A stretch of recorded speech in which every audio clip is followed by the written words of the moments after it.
Welcome to the Dog Training Audio Experience Podcast. I'm your host, Erica Gonzalez. I'm a certified dog trainer and behavior consultant and the founder of From Dusk Till Dog. Before we jump into the podcast, today's episode is brought to you by Pupford. As a trainer, you know I love some training treats, and some of our favorites are the freeze-dried training treats from Pupford. They're limited ingredient, low calorie, and small in size, so they're great for training. And if you put them on auto ship, you'll actually save 15% off. So with that, let's jump in to today's episode. Welcome. Today's topic is all about reactivity, specifically dogs who react to guests. We will be covering some ways to better manage this issue and some tips on how to work on it, of course. And to help me discuss this complex topic is Brie Blakeman. She is a certified professional dog trainer and owner of Noble Wolf Dog Training located in Portland, Oregon. Welcome, Brie. I'm so glad to have you here. Thanks for coming on. Thank you so much for having me. It's an honor to be here. I'm so glad we'll get to talk about this because I feel like over the years doing this professionally, I feel like reactivity is if I had to pick like the number one thing I've handled or gotten questions about or calls about, it's been some form or fashion of reactivity. So I feel like that's a big thing for a lot of folks. So I thank you so much for coming on so we could talk through this. Absolutely. Yeah, so I feel like obviously you and I know what reactivity is, so I do like to define these things for folks. So how would you describe or define reactivity? What does it look like? And I know we're talking in terms of guests today. I know there's reactivity to a million things, but what does it look like? What should we be looking for with that? Yes, yeah. I do always like to point out that all dogs are reactive, right? You and I are reactive. Anything that is living and breathing is reactive, right? By nature, and that is a good thing. We do want that. What we're really talking about today is overreactivity, which could be defined by responding to something with too strong of an emotion or overreacting to something in the environment, likely because the animal perceives it as a threat when it actually isn't one. So when we're talking about reactivity, that's typically what we're looking at. And it can be characterized by freezing, barking, lunging, growling, fleeing in the presence of a stranger or guest in this regard that comes onto the property or steps through that front door. And that is going to be different for every dog. So some dogs may react with someone just walking past the house, or maybe the coffee shop you've been sitting at. Yeah. And some dogs may react only when that stranger comes through the door. So it does depend on the dog, but I like to characterize it by an overreactive emotional response, because we are typically dealing with the emotional center of the brain that goes on overdrive, and it kind of numbs out the logic driven part of the brain. So getting your dog to do simple behaviors like respond to their name is not very easy, because they're heading into kind of a self-preservation mode of fight or flight. Well said. I love all of that. That is so beautifully put, because I know I'm reactive a lot. And there's things that I get reactive to, and I always joke about it because I do try to normalize that fact about we all have stuff we're kind of, getting emotional about or not feeling comfortable with or not feeling happy about. And we're going to react in certain ways, or our bodies are going to let us know we're not feeling comfortable. And that may manifest in different ways for different folks. And just like it does with the dogs. And I also like that you made note of it's also fleeing and maybe freezing. And because I think a lot of people think of reactivity as the dog's barking and lunging and going crazy. And yes, of course, that's the bigger one, the one we notice more because it's more explosive.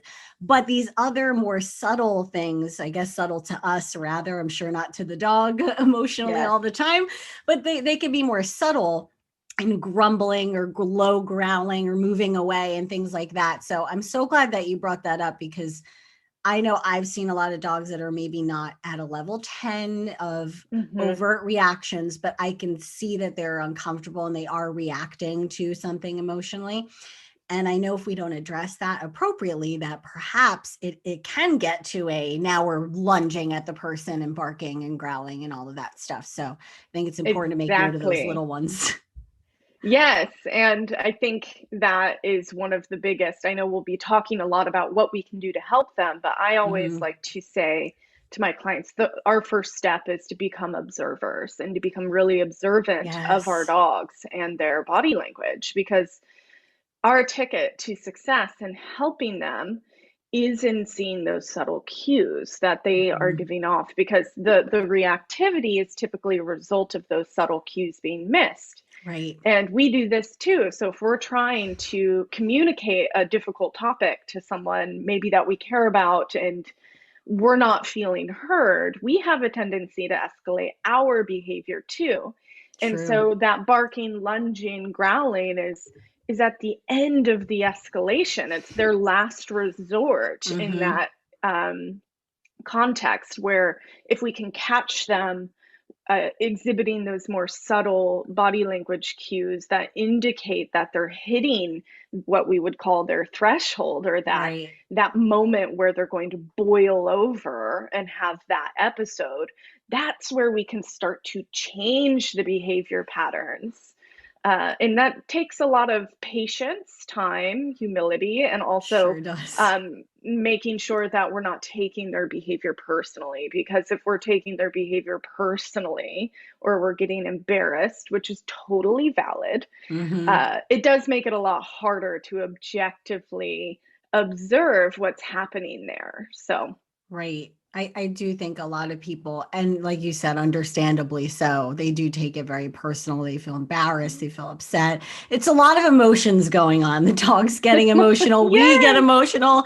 And I'm like, boy, oh boy, we're all a bag of emotions in here. And so, I think I love that you just said we need to be observers first, because Hmm. we need to kind of data collect and see Hmm. what's triggering the dog, what specific instances, what kind of people, is it everybody, is it just tall people, is it just men, is it just Yes. women, is it kids, is it all of it, are they wearing hats or having facial hair or whatever. Sometimes it's scent. I've had dogs Yeah. that don't like someone's perfume, or they're freaked Hmm. out by a smell that's on them. So there's so many variables. So the first, I love that you said we need to observe, right? Watch your Yeah. dog, figure out where they're maybe at a level 1 and not a 10 of feeling Yeah. some kind of way. And let's start trying to address it at level 1 or 2 and not 8, 9, 10. So that's well put. And I know, Yes. with people trying to manage this and dealing with it, and it can be emotionally draining for everybody involved. What would you recommend? What would you suggest for people to be best prepared to deal with this type of thing, and maybe having some proper management in place? I feel like every Mm-hmm. episode, every topic, there's management. As trainers, we're There always is.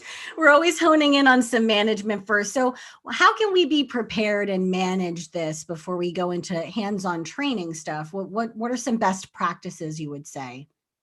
Well, I'd first like to say that I love that you're starting by bringing up management, because as we know, one of the Hmm. first steps to changing behavior is interrupting and ceasing, helping the dog no longer practice the prompt Hmm. behavior. Rehearse. Hmm.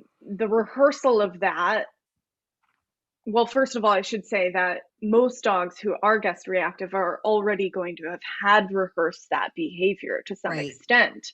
And practice behavior becomes perfected behavior.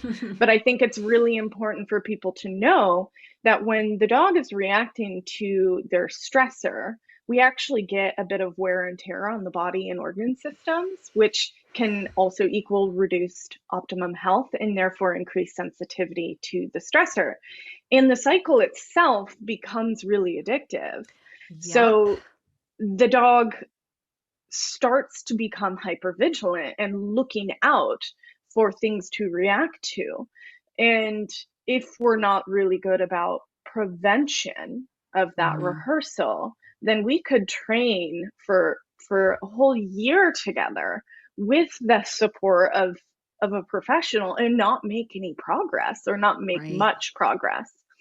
So I like to just give a shout out to my clients and saying, thank you for following through with my suggestions on management, Right, because it's very typically one of those things that is very simple but not easy, because it does require that we change our behavior and our environment to set the dog up to succeed.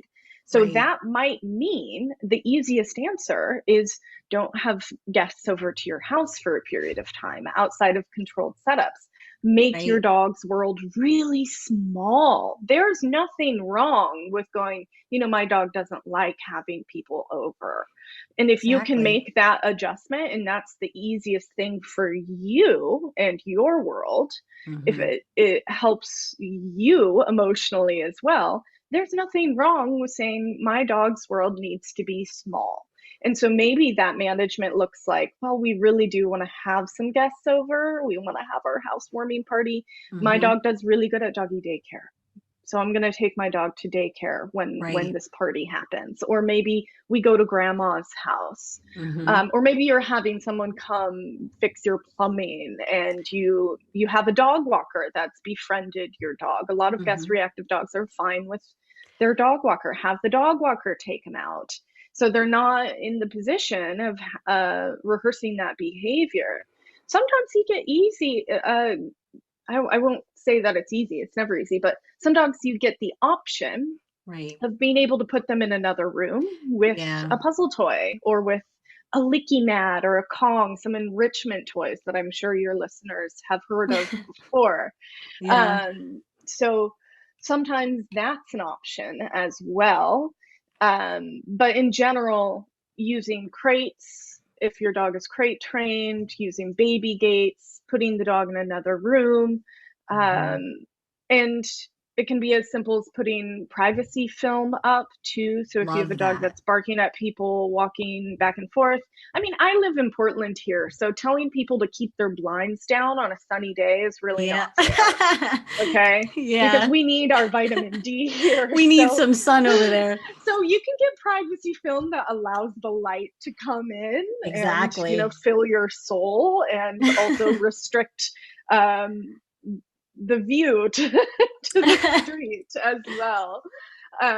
So those are a few, options in a nutshell that we can turn to. But I Yeah. always like to really encourage anyone who's got a dog that's just running a little hot. We're hypervigilant, we're stressed, you're doing all the management and they're still reacting. Hmm. Talk to your vet.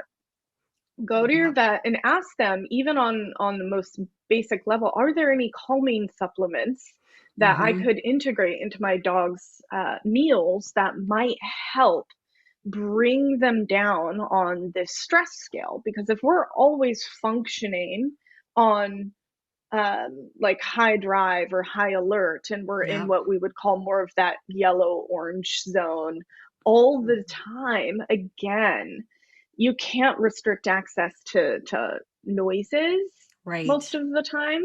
I mean, you could play a white noise machine and then do some of that, but there are calming supplements out there that if you talk to either a canine nutritionist or a veterinarian, Hmm. that might actually make a big difference in de-stressing your dog's world and allowing that brain to be more flexible and receptive to the training. That is so important because I feel like you said it great with stress, right? As humans, we know stress is a killer on the body, on the mind, on everything. On it'll affect it'll infest everything you're trying to get done or not, in a day. So it's the same goes for our dogs, and anything we can do at any level. The noise machine, talking to the vet for some over the counter or otherwise, Mm-hmm, medicinal help or calming mm-hmm, supplements or all of that, anything we could do, the film, if you could throw a couple bucks at it and put a film up or buy something to feed your dog that might help him out, do it, because we want to try to in the nicest way attack this from all angles possible mm-hmm. with Yeah, the management and with these suggestions to see if that, even if it helps 10%, that's yes, amazing. yeah. We got to take anything we can get for this. So I love that you touched on that. And I think speaking of talking to your vet on that, sometimes, and I know I touched on this on the previous episode, we were just talking about kind of nervous dogs and things like that. And Mhm. if you feel like your dog is chronically stressed and you're just not, you can't avoid certain things and they're constantly at that high drive place, it's also a good idea to either talk to your vet or a board certified veterinary behaviorist Mhm. and see if they need some medicinal assistance. Talk with your trainer or professional and work as a team and figure out what are all of our options. You know, I think knowing all those options, like you said, is going to be a great starting point, or wherever you are in your journey working with your reactive dog, Yes. trying to figure this out. So I'm glad that we got to touch on that. And I think too, if you have a dog that's maybe more, I don't like using these words as much, but more mild reactivity, right? Where it's, you know, they're not lunging at people or they're not completely losing their minds, but they are uncomfortable at some level. If they are a little more manageable, right? We have those options of just putting them in another room or moving them behind a gate or something like that, and it's manageable. You know, having things handy. I can't stress this enough for people. Having a couple Kongs already filled in the freezer. Don't be flustering around in the kitchen once the Yes. guest is knocking on the door.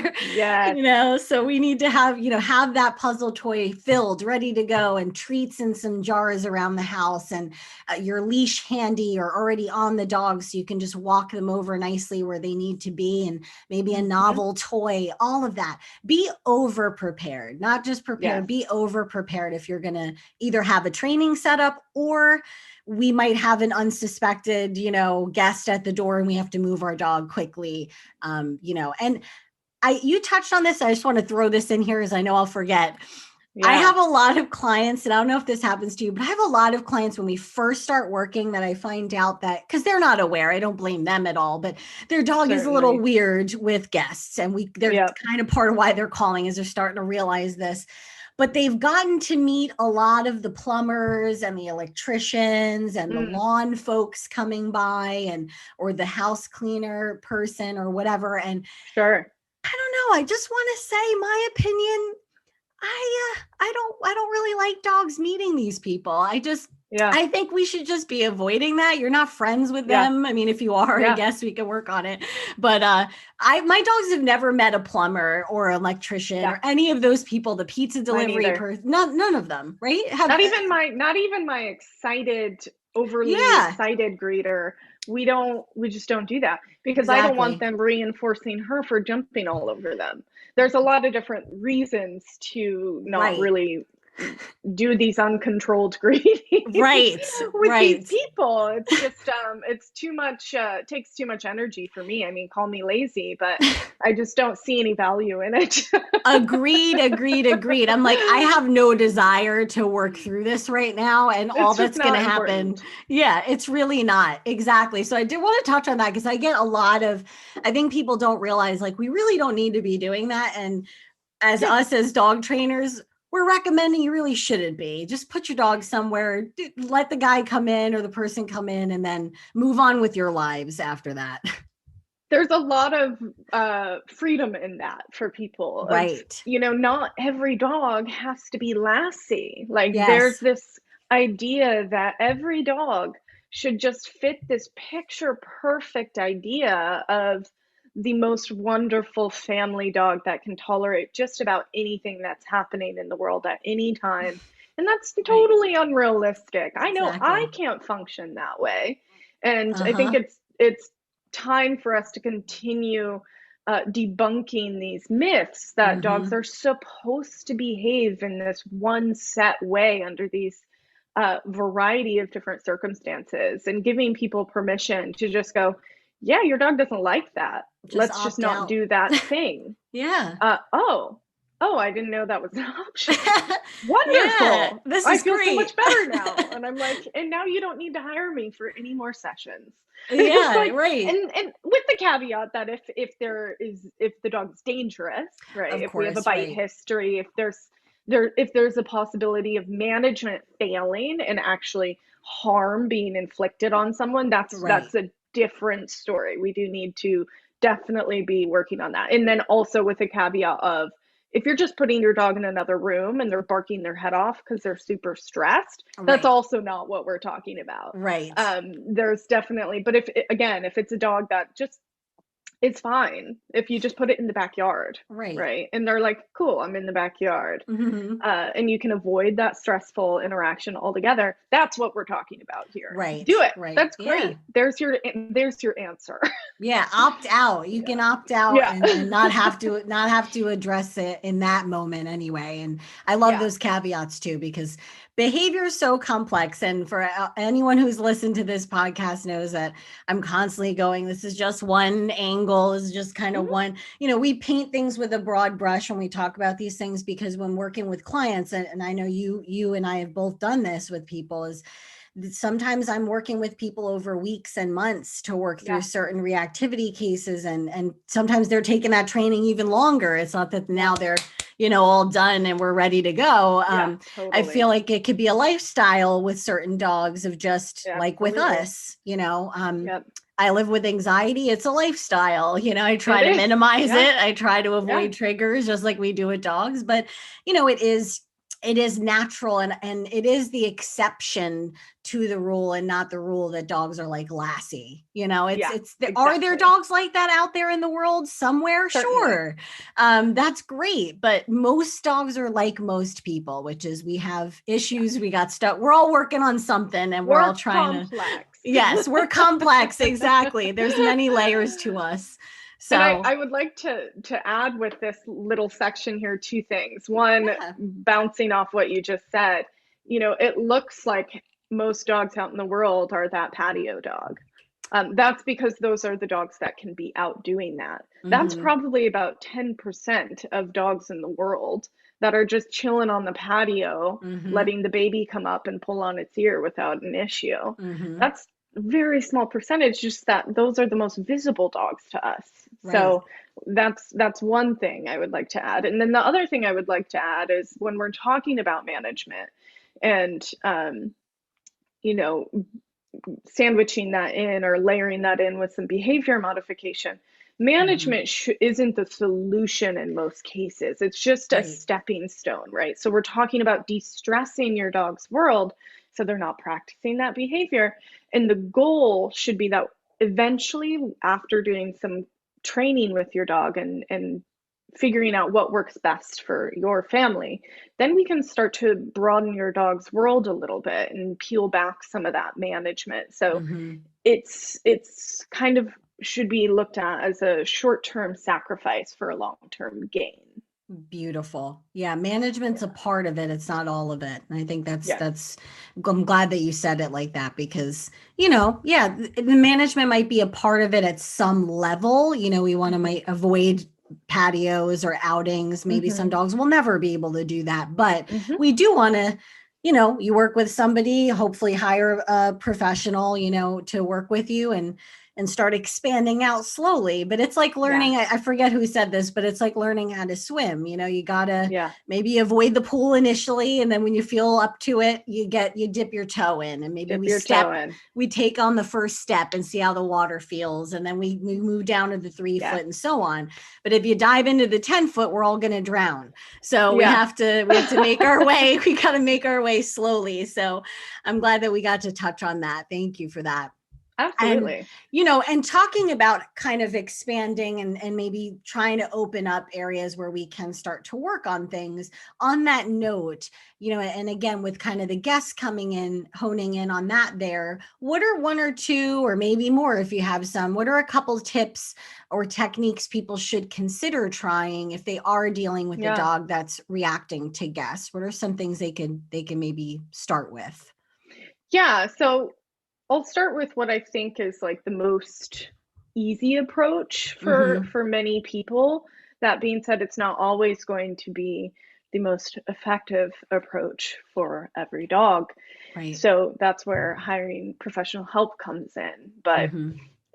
in a nutshell, I always say there are three pillars to treating reactivity. We've got the prevention of the rehearsal, which we've talked about.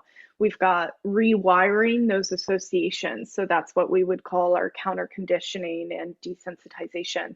And then also training replacement behaviors. So things that are ideally incompatible with the problem behavior can be really Mm-hmm. helpful. So that is just in a, broad look at some of the things that we would start to play with to Love help that. your dog be successful. But in terms of specifics, a lot of dogs actually do quite well if you take them on leash and you meet the person down the block outside. Mm-hmm. Maybe you go for a walk around the block and enter into the home together. Right. Usually, I recommend having the guest enter in the door first, and that's not because of any, archaic dominance Right.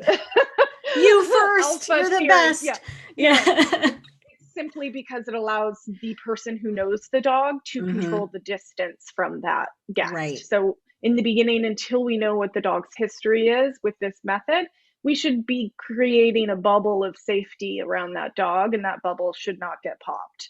And so Exactly. allowing the guest to enter in first and immediately sit down, turn their body sideways to the dog, and completely ignore the dog. Whether we're Mm-hmm. barking or freezing and fleeing, we're uncomfortable. Mm-hmm. These are our self preservation behaviors, also distance increasing behaviors, get Right. away. Mm-hmm. So, having the guests completely ignore them, make themselves small, turn their body sideways, and maybe even toss treats to them, Mm-hmm. ideally aiming to toss the treat behind the dog. So the dog is reinforced not just with food, but with the opportunity to move away from the trigger. Exactly. That Love can be that. really, really effective. So that's one method we could play with. The guardian, when meeting that person outside, could play a little game called engage and disengage, which is a really wonderful tool. It utilizes marker training. So, Mm-hmm. marker training is just a way of capturing, like taking a snapshot of a desired behavior and telling the dog, that's what I want you to reproduce. And when you reproduce that, you're going to get a treat. So, every time, for example, you click that clicker or you say, yes, whatever your dog is doing in that exact moment, you're taking a snapshot of that and promising them a treat afterwards. Mm-hmm. So, a lot of training revolves around don't look at that, look at me. Ignore that, look at me. Don't look at that, Right. look at me. Stop looking at things in the environment. Stop being reactive to the environment. Right. We don't want that. That's actually Exactly. opposite of what we want. So the sneaky little secret is reward your dog for looking at the trigger. Yep. Mark them for noticing the trigger and give them a treat. Mm-hmm. Okay. Now, you don't, you need distance to do that, right? So this is where meeting outside is effective. Have your friend be outside of your dog's threshold bubble, Mm-hmm. and every time your dog notices them, click, and then they get a treat. Click, they get a treat. Every single time they look, they get a treat. They will start to recognize their trigger as a cue in the environment to turn and look at you for food. Right. Okay. So we're doing two things. We're changing the behavior pattern from freeze, bark, lunge to Mm-hmm. notice, turn away, eat food. How lovely. Yay. And that actually helps with changing the underlying emotional Emotion. association from negative to hopefully at least neutral or positive. So the dog starts to go, man, can we bring that person back so I can treat? And if you're doing it right, the dog will start to do this, which is you marking or no marking. They just kind of start to swivel their head and go, hey, Mm-hmm. there's, my trigger's there. Can I Yep. please have a cookie? Pay up.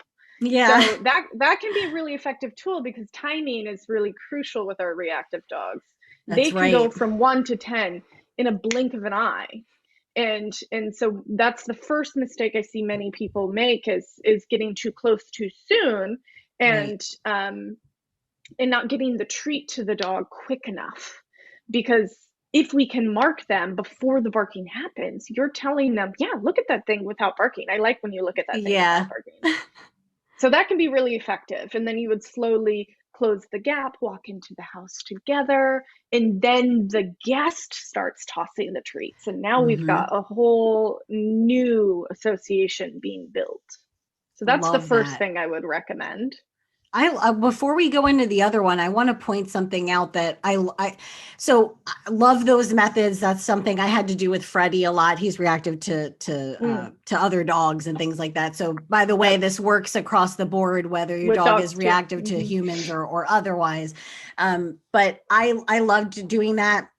I call it kind of engage, disengage, or look at Yeah, that. me And, too. there's like 15 names for it. But yeah, it basically means, hey, mark your dog for looking and then treat them. And the two things there, I think with the first thing you said of, the guests coming and ignoring them, the best thing that we can do for dogs who are reactive or uncomfortable around people. And if you're that person seeing this dog, it's not maybe your dog, but if you're the person coming in as the guest, the best thing you do for them is act like they're not there.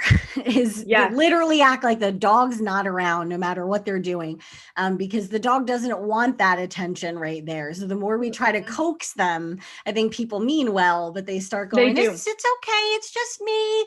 We start trying to win them over and get in their face and put our hands out and try to like stare at them, and the dog's just further feeling uncomfortable. So less is more when it comes to dogs that are reacting towards you if you are the person.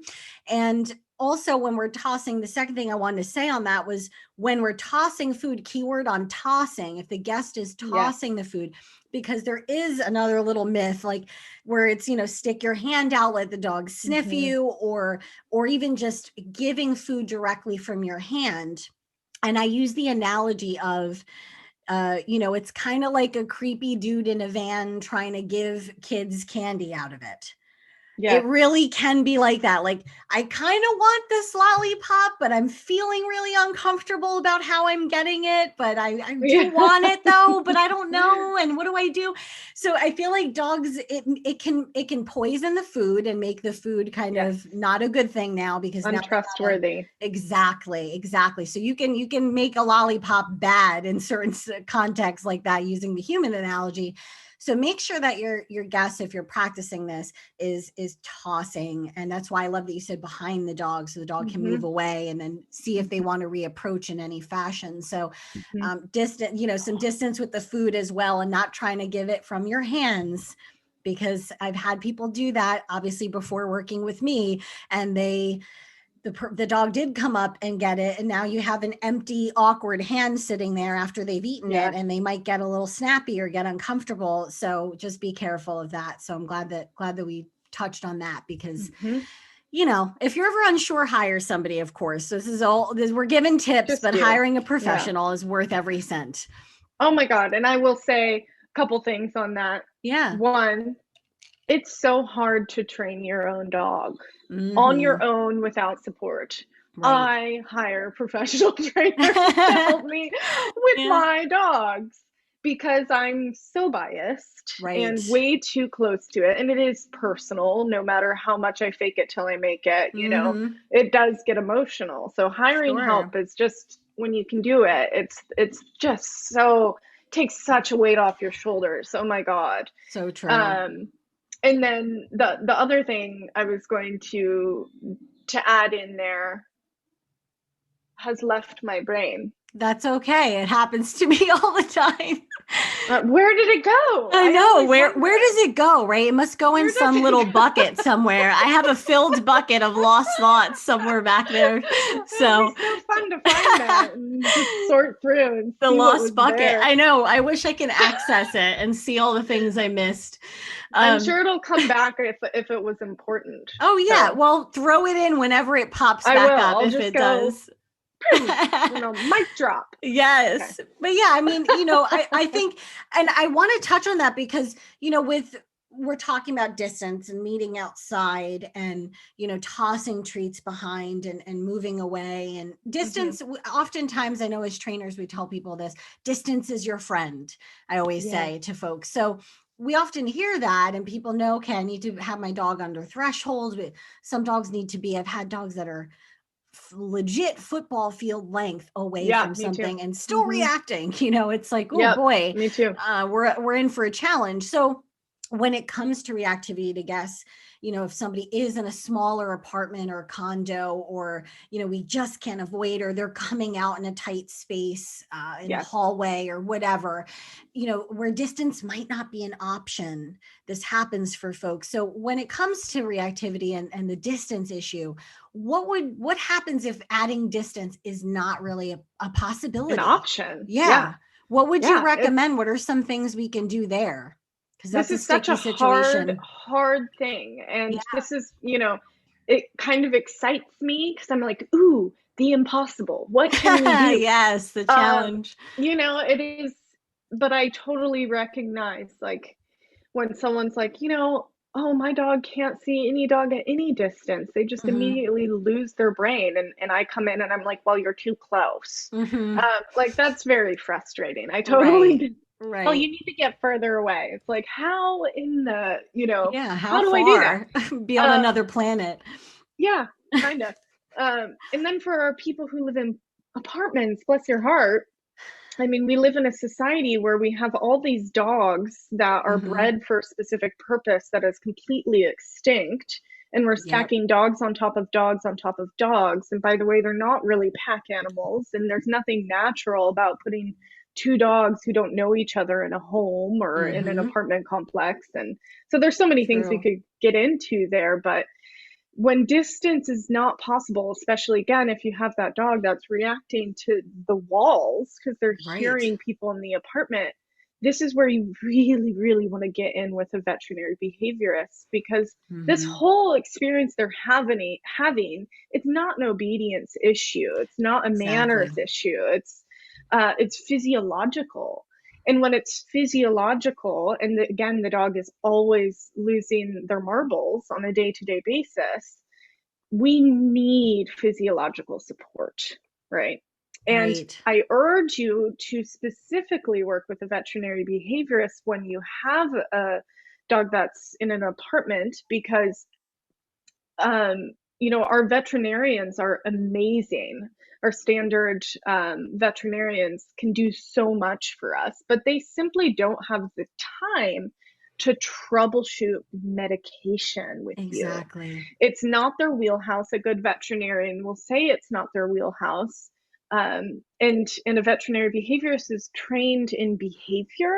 They know how to Hmm. use medications, what we call off label, Hmm. and they will make sure that the medication that they're putting your dog on does not turn them into a zombie. So dogs who are on the right medication, you almost won't know. Like, I have clients work with a behaviorist, and a month later I'm like, so how are they doing? They'll go, I don't really know. I don't really notice any difference. But then I start asking their questions. I'm like, well, how often are they reacting? Well, Hmm. not Less. very often. And then they start to go, oh, it is working, right? Yeah.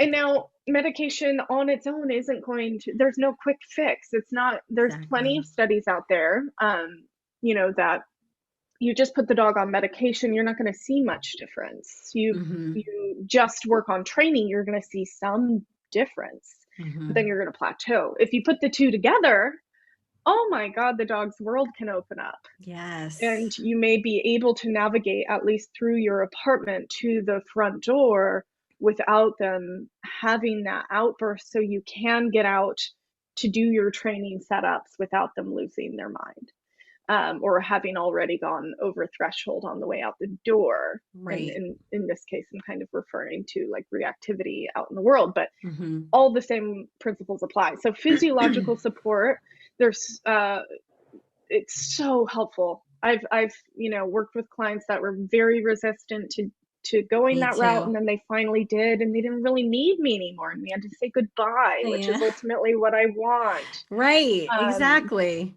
so so that is one thing that's really helpful. Now, this next thing I'm going to say does require a few things. One, you might want to work with a professional, Right. especially if you're not super good at reading dog body language, which nobody is at first. Hmm. Um, It is a You have skill. to have a really good understanding of what your dog's stress threshold is. And again, the way we know that is by reading body language. So, Right. one thing that I have found helpful for folks who are trying to cope with people walking past their apartment door, or just someone coming up on their steps, maybe not even coming in the house, getting a delivery and Mm-hmm. minimizing reactions there because they have the blinds down and the dog's still losing their marbles. Mm-hmm. Um, I really am a big fan of mat training. So, teaching your dog to go to a mat, lay down, and stay until released. So, with an implied stay. Mm-hmm. Now, there's a lot of ways in which we can use the mat with guest reactivity that isn't helpful and could actually remove their flight mechanism. So, this is where it's important to have professional help. But one method that I think can be really effective is actually working on teaching your dog to settle on that mat while you perform little micro events, Mm-hmm. which I call mock greetings, that Yes. lead up to what might happen when a guest walks into the front door. So, for a lot of guest reactive dogs, if you knock on something, even if they're watching you do it, they will Yep. explode, right? Yep. So So, true. can we actually kind of turn that knock into a marker? So, dogs on the mat, you do a single knock and feed them a treat. Single knock. They should see you doing it. Feed them a treat. Maybe it has to start really quiet. Yep. Feed them a treat. So that's step one, right? If they're really good there, can you do 2 knocks? Feed them a treat. 3 knocks. Feed them a treat, right? So you have to split it into tiny little pieces, which Micro not everyone is steps. super good at doing or enjoys doing. But if you're kind of nerdy about behavior, you might have a lot of fun with this. Yeah. You can teach that reactive dog that knock is a cue to go find their mat. Mm-hmm. So we're changing the meaning of that very emotional event in their day. Uh, the caveat here again is if that knock is happening outside of a training session, Mm-hmm. we're draining their confidence bucket with that knock. So you have to put a big sign on your door that says "Do not knock." Yep. I actually have one of those on Call my or door. text. Yeah, which we should have anyways for Yeah. reactive dogs. Good, because I just don't Um, like people knocking and the dog's barking. So rather than yeah, leave it. totally. Yeah. It's a Yeah. benefit. So then you can eventually build up to maybe doing a fake hello or hold on a Mm. minute, right? What are those little things that set your dog off? Can you desensitize them just to those? And then Mm-hmm. you walking to the door and peeking out, hi, thank you, Yeah. right? Make it kind of a game, but we should be increasing the difficulty level only as the dog is like truly relaxed. Right. So they shouldn't have a tight jaw or a furrowed brow. They should be taking treats softly. They shouldn't be licking their lips. Maybe we could define relaxation as really being rolled over on one hip and having like a paw tucked under. So they Mm-hmm. should truly like be like, oh, we're doing this thing again, Kind boring. of But jello I'll like just hang out body. here because I keep getting like room service and they keep feeding me treats. So I'm just gonna chill here, right? Right. So that at least kind of helps with all these small things that happen before the guest even walks through the door. So it minimizes the intensity of the guest coming through. Right. Okay. So then what I would recommend is, if you have a dog where it's been successful, and I've had clients where we can actually teach the dog that the knock means run to your bed, put the mat ideally out of sight of the door or in another room. So they're Mm-hmm. actually kind of fleeing the space to go to their mat. So we're not like opening the door and there's the dog. Yeah.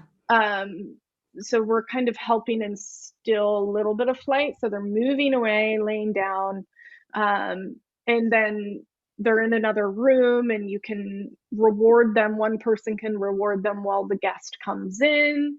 The guest again should sit down right away, turn their body sideways, and then you bring the dog out after the intense part of the guest coming through has occurred. Again, toss treats if Mm-hmm. that's effective for your team. That one is a lot more complicated than meeting the dog out on the street or Right. meeting the guest out on the street. but sometimes that can be layered in as a next step, to try and like compromise with the what the goals are for the household, right? Hmm. Because some people, it isn't going to be enough to just say go outside every single time you have someone Right. over. So we can always attempt it and say, okay, let's try. um, but recently in the past, I've used mat settling with the guests. You'll see on my Instagram, I have a lot of videos of the dog settling on a mat, and maybe there's a barrier there or a tether, and people, them being totally fine with the event of the knocking and opening the door. And like, these are my super nerdy clients that are down to go there with me. Yes. But even now, after having done that for a while, I'm like, let's there is the concern of them feeling, if we've built a stay into the mat, them feeling like they have to stay there. Exactly. Right. Right. So I've started to transition, like I said, to putting the mat away. So if they are needing to go to a, because some dogs will use it like, oh, I don't know what to do, so I'm going to go lay on my mat. That feels more comfortable for me. So Hmm. can work that way too. But I want to set it up so that we're kind of installing an exit strategy too. So they're moving further away from the guest to go find their mat, and hopefully maybe that mat's in another room, and Hmm. then they can make that choice to come back Right. on Choices. their own. So I would urge you to not do what I did, which is have the mat be like right there when the guest walks in the door. Excuse me. um because we made it work, but I don't know Right. that. I do feel the dogs are, it's quicker to help them feel comfortable if they're able to, it's clear that they have a flight path. Yeah, it's like fleeing the scene. There's like, all right, Yeah. I can leave this whole situation and Hmm. not need to deal with it in this way. I can deal with it Yeah. by being away. I think Yeah. that's really, really, I love mat training for multiple things, and I love it that you're using this context as well to just, Hmm. again, not every tip is for every dog or every approach is Yeah. for every dog here, but if this could be a really good thing for dogs because it gives them something where they do feel comfortable. Like you're saying, it is a place where Hmm. kind of a place of solace, which Hmm. is what I like to call it. So somewhere they could kind of be in peace. And I think it helps too because then you're the pet parent and the dog, if they're working on it, like they're over there near the mat, the other person is opening the door, the guest is Hmm. walking in. And Yep. now it also helps get ahead of the fact that guests sometimes don't help that much. By Yeah. accident, they're trying to go touch the dog or approach Yeah. the dog. So I think having some type of proactive activity like this helps Hmm. minimize that as well, where the dog's not right there and the person's like, hey, how, it's me, trying to mess with Yeah. them by accident, even though they probably mean well. I Yeah. love having proactive things like that because it just helps minimize some other potential mistakes or accidents that might happen there. Yeah. Love that. Absolutely. And where this kind of came from is in learning that, as you and I know, like nerdy words here, but we can't ever really separate out like classical conditioning and operant conditioning. But what Right. is happening with the animal is like an emotional overdrive, right? The limbic system is like pooh through the Mm-hmm. roof, so that like prefrontal cortex can't really problem solve as much. But what we Right. know, neurologically speaking, is if we can engage the logic driven part of the brain, the emotional part of the brain is less on overdrive, and Right. It they're therefore subsides. more receptive to being, again, more flexible and learning new behavior patterns. So if we've built up this replacement behavior in a Mm-hmm. way that is highly reinforcing for the animal, then it's like, ooh, I'm doing this fun game. Oh, and there's a guest here, but I want to Mm-hmm. play my fun game, right? Right. And that's really the idea there, is that we're engaging them in an activity that has such a long history of positive reinforcement that they are able to access it in that situation. So Right. that's to the other mistake I often see clients make up front, is just using these replacement behaviors in practicing them in the triggering context. Oh my And gosh, yes. I have a very long-winded way of saying what you say in one sentence, which is practice the fire drill before there's a fire. Right. I That's my saw that on favorite. I was like, I use it all the time now. My long-winded sentence, my paragraph, so me. I'm like, let me say it in 2 paragraphs. And there's me. It's like, you how know, can I say this in 1 word? Like it's like another problem. I'm like too short sometimes. Yeah, but it's like, an actor doesn't start rehearsing their When they're lines in front filming of the movie. Yeah. yes. No way. You couldn't do that. You have to get together and you practice it with your cast in small little scenes. Preach it. You split the events and you rehearse it Yes. over and over again until you Mm-hmm. can get on camera and say it like totally blacked out with Right. anxiety perfectly. Right. Right? Because we have to make it muscle memory. So Right. that's why, if ideally I can now put the mat away from the guest, now we're making it muscle memory for the dog to move away from the guest, which So when true. we're on emotional overdrive and we're trying to say, get away, as an animal, you're going to, again, you're in a house, you have nowhere to flee in your Mm-hmm. mind, close quarters.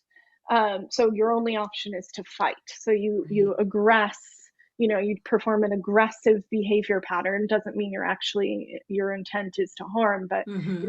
it causes you to close the gap with the thing that you're afraid of. So if we Exactly. could make that new behavior pattern be, I play fun game and I move Mm-hmm. away from the guest to play fun game, Mm-hmm. that's really helpful, I find.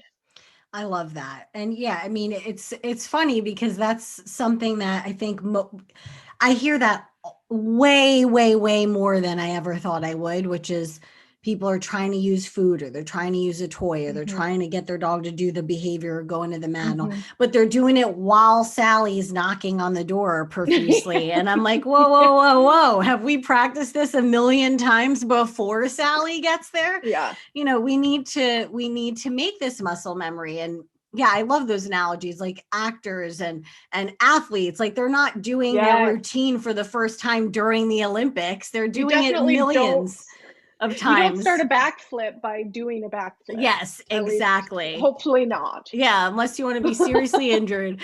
Um, but yeah, I mean, it's so true, right? Goes across the board for anything we're really trying to perfect or do well at. We have to practice. We need to practice it. And in low to no distraction environments, and then work up to the real deal. Yeah. Tom Brady doesn't win Super Bowls by waiting to the Super Bowl. He does it. He throws that ball a million times a month. So you have to be on that level. And most people, I think, want the Olympic gold medal version of dog training working out well. You have to Yeah. put in that work that Yeah. comes with achieving a gold medal at the Olympics. I mean, you have to Exactly. work at that. Can So, I just say something really quick? of course, I would love that. So my guest reactive dog, Mm-hmm. we have someone, our heat is off right now. We had someone just knock on the door and I was like getting ready Oh, to go like redirect her and she didn't no bark. worries. Wow, look at that, folks. Okay, and that is It's not quiet. always how it happens. I I have my know, yeah. plans down, I have my management in place. Yeah. But Wow. we've been Very doing lots nice. of rehearsals Mm-hmm. of, oh, can you hear that? There's knocking and no barking. I'm gonna Okay, go girl. Yeah, reinforce her no really quick. worries. This is good. I love it. I'm gonna do a quick pause here. We'll be back. And we're back. So Okay, we're back. that was really good. That was good. I'm very This stuff excited can about that. work, and it It might can not work. work every time, but Freddie's like this too. Freddie's very anxious and he came to us with a lot of reactivity and issues with noise sensitivities and Yeah. other dogs and even people. Like, he loves people, but if someone knocks on the door, he does have some protectiveness over the Mm-hmm. house. He's very like, who's coming around my lap of Yeah. luxury over here? Like, he loves this house and doesn't really want I to make love it. anyone else come in. So I have to do this stuff with him too. So I totally get it. And if I miss a sound, he'll bark. That's okay. Yeah. And Same yeah, and with I think it's Juno. normal at some level that dogs It bark is. at Yeah. I knocks think on the it's, door. here's the thing. If, if your dog's reacting all day long, that can be very, Exactly. again, really problematic for them. But, if it's like I bark at the mailman once a day and that's my Hmm. big event of the day, and then I'm totally fine as soon as the mailman goes away. I mean, that's okay too. I mean, Right. Juno's got chow in her. So we're bred to guard. Hmm. There's no amount of training ultimately that can completely override Do away with genetics. it. And that's okay with me. But the fact that Right. she didn't bark, had she No. barked, that's cool too. We'll Yeah. continue to work on it. But she didn't bark. I'm like, okay, sorry. I know I'm in the middle of a podcast here, but I got to go and Hey, it's real reinforce my life. dog. Yes, it's real life. This is how training goes. You have to roll with what's coming at you. You So, do. yeah, I mean, I do think too, I think it's great to have trainers share these things Yeah. because I do think there is this like, we have perfect dogs that never bark and never do anything. And Yep. I'm like, my dogs have, they're great dogs, and obviously we train our dogs and we're good at our Yep. job, but they're individuals and they have things that we learn to live with or avoid Yep. or just deal with because it's who they are. And yeah, we manage it and work on it. But there's stuff with Freddie, he gets a little something about noises, and I'm Yeah. okay with that. I just work through it and make sure it's minimized and not like a huge Yeah. It's explosion, of it's course. real life. A big part Yeah. of having dogs and training is just setting realistic expectations. So true. So And true.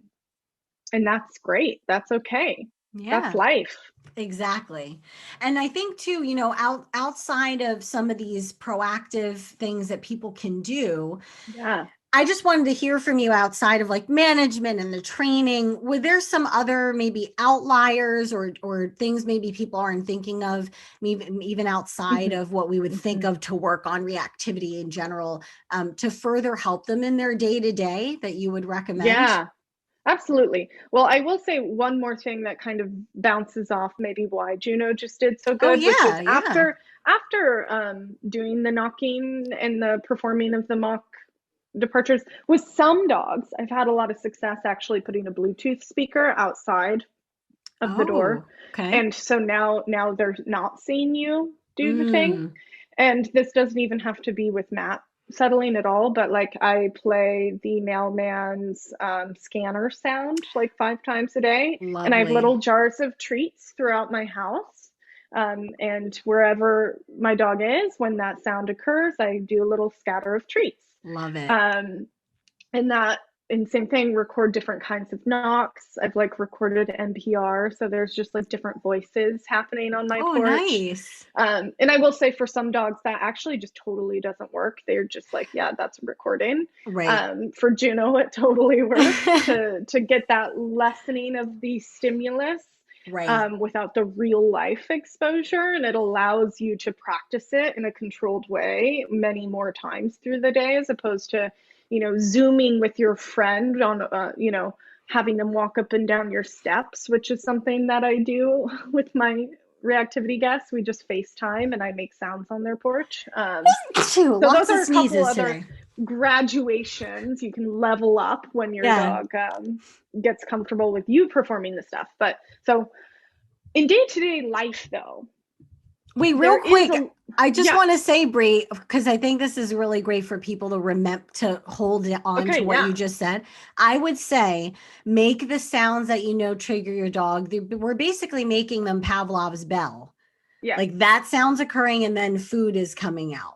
So I Yes. think a lot of people know of that or have heard of that at some level. And I Yes. know it's slightly different, but the timing and kind of the gist of it is kind of the same. So make these things be woo stuff, good stuff comes. Yep. All right, sorry, Bree. And so So on that note, in order to make it Pavlov's bell for sure, the sound has to occur before you reach for that treat jar. correct. Yes. Or I always say that too. Like if you start moving your hand even slightly in a manner, your dog knows what's going on, right? Yeah. If they know anything, they know when you're going to grab for something to give them. So very good point on that. And that's when we get our reverse order conditioning, where the hot dog is scary because the scary event always occurs after the human reaches for the hot dog. Mm-hmm. So it's Mm-hmm. always the thing we don't want them to be reactive to occurs first, and then a second later, we reach for the food and deliver the treats. Correct. Thank you for that, because I Anyways, think yes, that that's a common I guess for lack of a better word, like a mistake or something that doesn't yeah, work out well, is people don't know they need to do that. So I'm yeah. glad that we touched on that. Might as well sneak it in there. Yeah, we're sneaking in a lot of gems. Me and Bree could talk for 5 hours about all I this, know, I know. which is good. So we have a lot of gems. So final note with that. So some proactive stuff outside of training, quote unquote Outside of training stuff. training, right? So everybody's heard the term a tired dog is a good dog, right? Mm-hmm. And yes, exercise is important, but I'd like to take it one step further in saying we have to exercise our dogs thoughtfully, because a lot of Right. people will rely on physical exhaustion, running their dog into the ground, throwing that chuck it for 2 hours straight, going to the Mm-hmm. dog park for 2 hours straight, as a management tool to hopefully achieve calm. Mm-hmm. This is actually not what we want to do. Our dogs do need about 2 20-minute bouts of cardio a day. Mm-hmm. Cardio walks don't count as cardio. Walks are like reading a good book. So Mm-hmm. those would check our mental enrichment box. To achieve cardio, we do need to get the heart rate up. So you can do that in a variety of different ways. But what I would like to bring in here is that our reactive dogs need help building peaks and valleys of energy in a structured way within their training sessions and within their exercise routines. So if, for example, the chuck it ball is the easiest one, are Yeah. super ball addicted dogs. If you're just throwing that ball over and over again, what's happening is we have stress hormones. Maybe it's good stress, but we do have stress hormones and adrenaline spiking in the blood, which Mm-hmm. are then getting reinforced with the dog's favorite thing in the world. So we are Great. reinforcing what many trainers would call high states of arousal. So the dog is spiraling out and maybe even becoming addicted to that state of arousal and that Yep. ball in that situation. And so that is going to work against what you're trying to achieve, because many reactive dogs need help with not impulse control, but self regulation, learning Right. how to Levels. regulate their states of excitement and their emotions in high stress or high excitement scenarios. So we can start to help them with that process when we're exercising and training.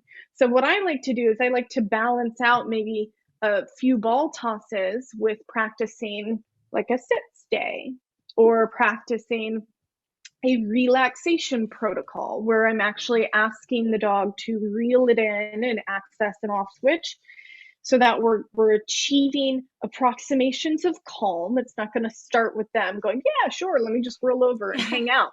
Um, Right. Capturing small approximations of calm and reinforcing that calm with the high arousal activity. Mm-hmm. So I like to give my clients a structure that comes from Sarah Owing's Control is an Illusion course. So she does Love something that. called 3-act training.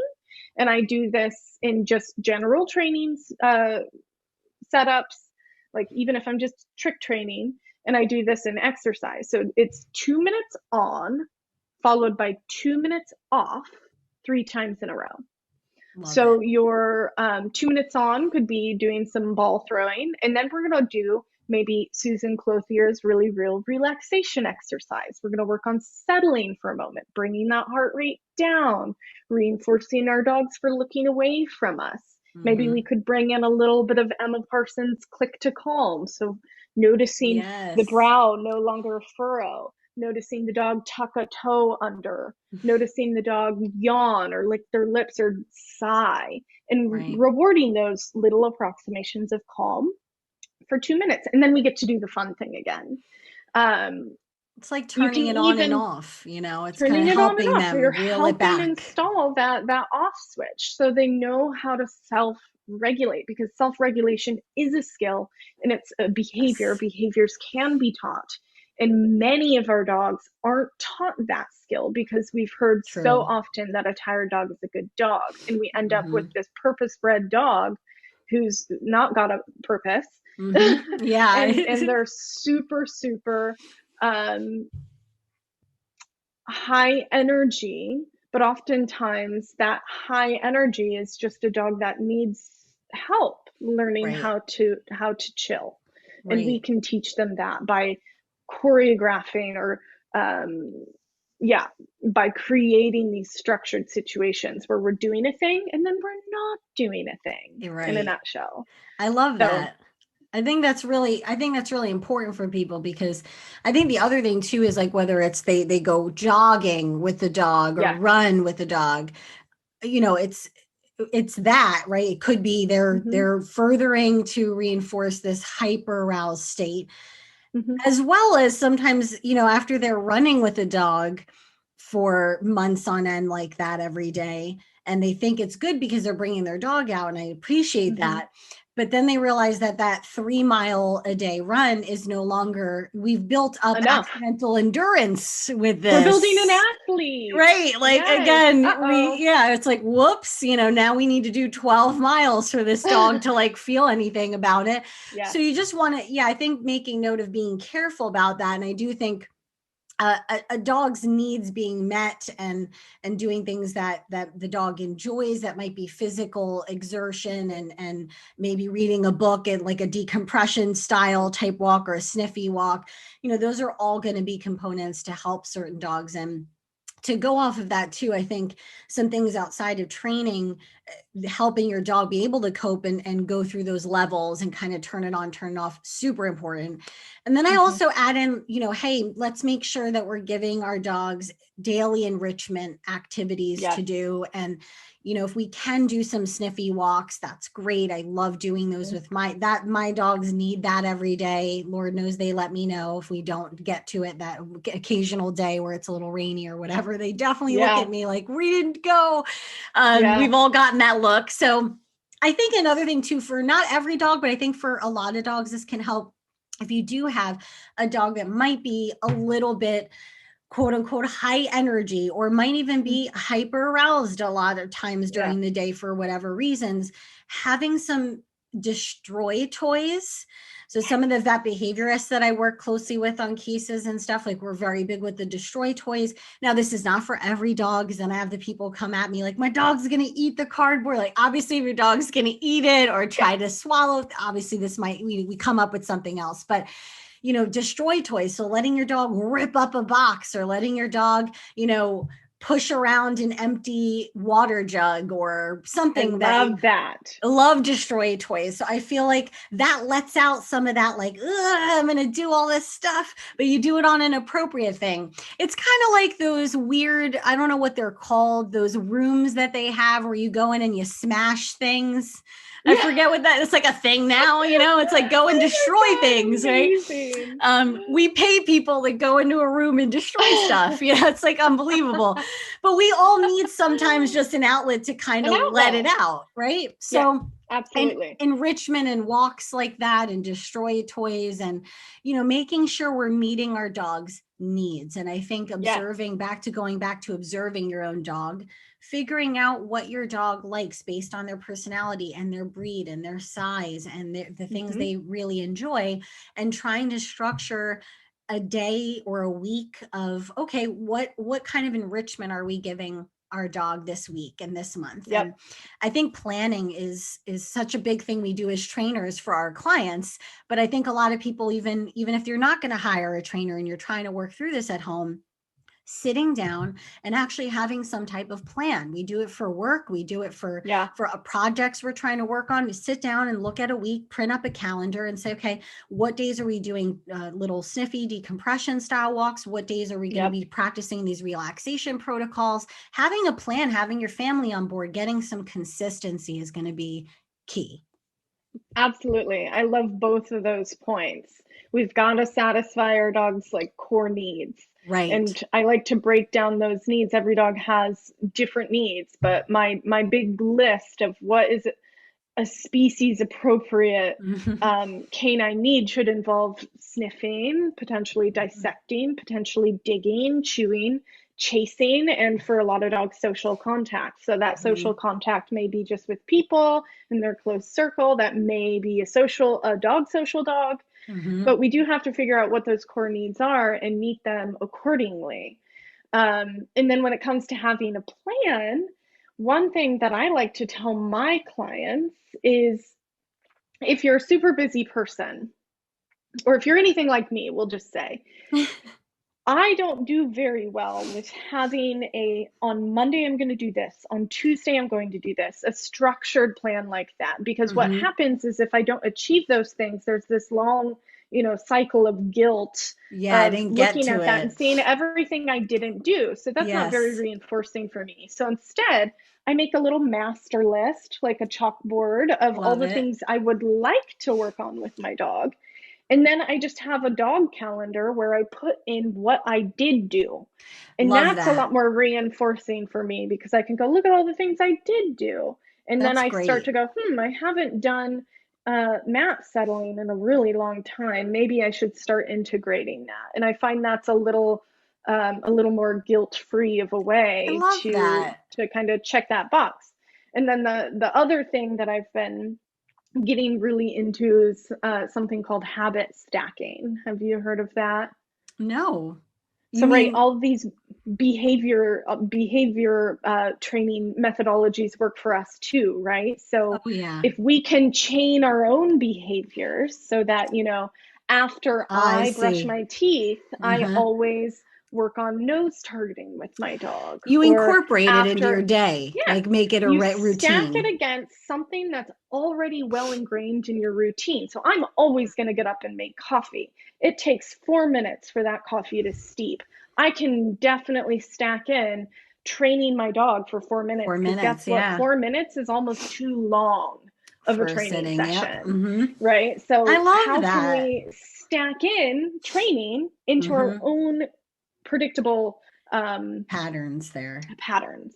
So, Love that. Yes, habit stacking. We hear trigger yay. stacking a lot. So I was like, we're just building a habit in there. So Yeah. I like that. I'm gonna bring that on. I'm glad that we touched on that because I'll tell people, hey, let's incorporate it into your day to day, or even if you're gonna feed your dog, right? We're already there. We're Yeah. already gonna pick the food up and put it somewhere, put it in an enrichment toy or That's spend habit stacking. yeah, we're Yeah. just incorporating it into our lives and not having it Hmm. be so daunting of and I'm glad that you touched on like because everyone's got different personalities. I'm very type A. I love having my to-do list and checking Yes. it off.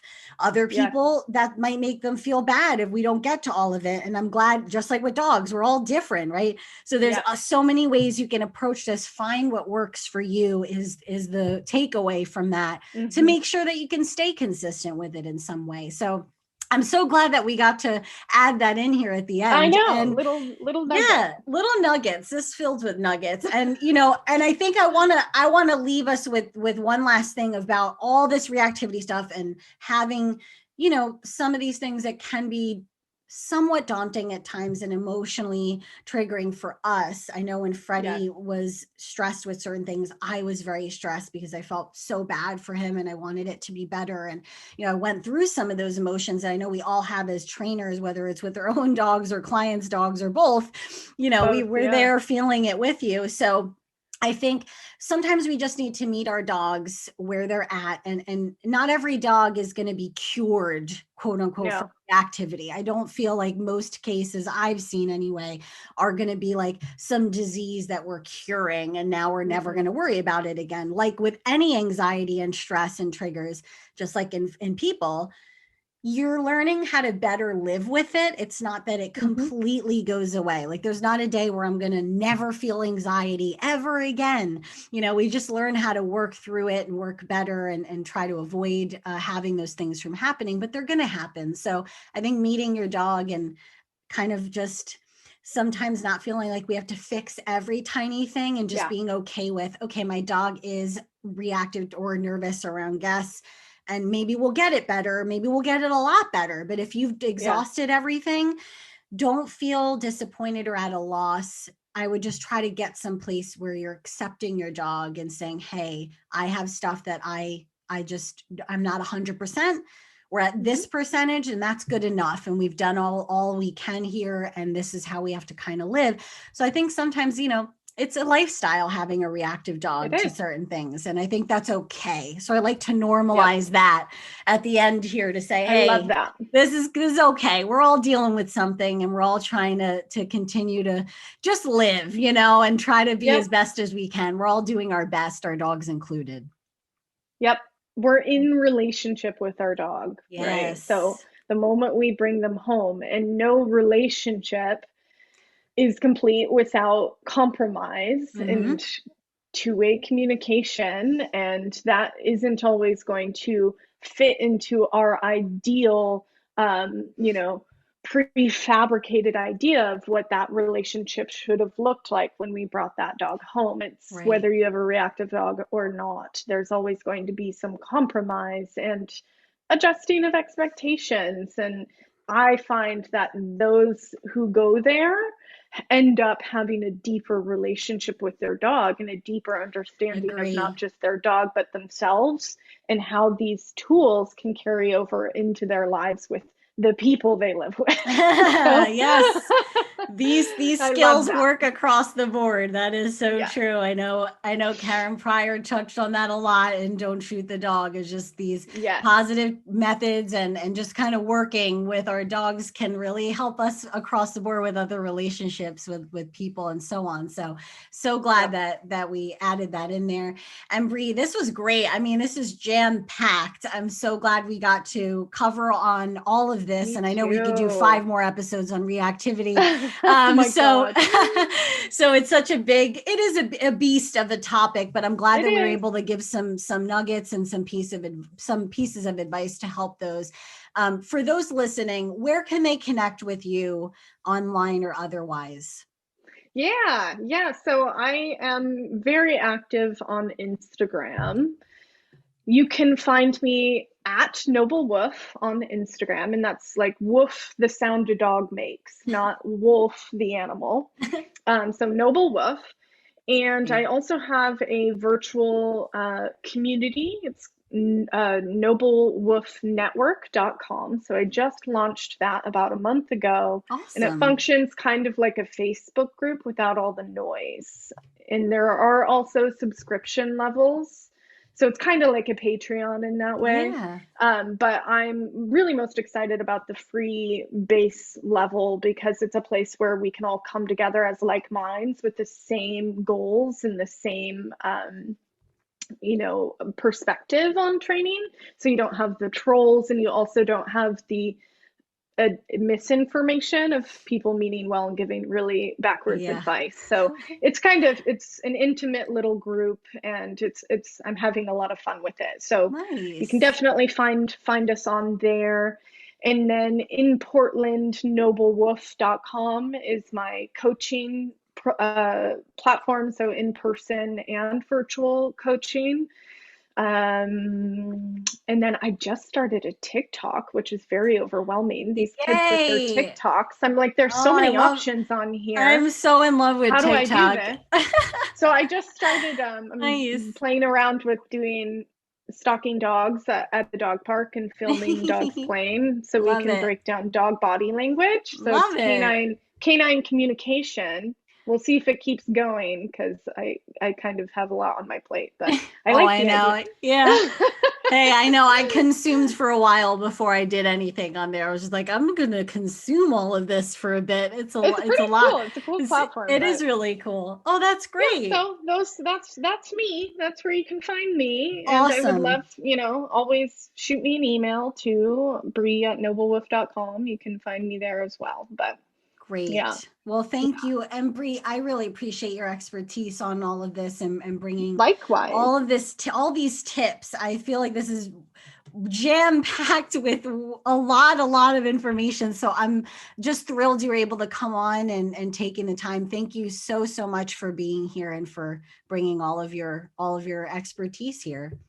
Thank you so much for having me. It was super, super fun to be here and chat with you about this stuff. I really Yes. appreciate everything you're doing for the dog community and for pet guardians. It's just so awesome to have you out there, doing your thing, and Thank you. yeah, Hey, we I love you in appreciate this that. household. Oh, well, you know, I love you guys back so much. And I've been wanting to have you on for such a long time. So I'm so glad we can make it work today. Likewise. And for those listening, you know how to connect with Bree.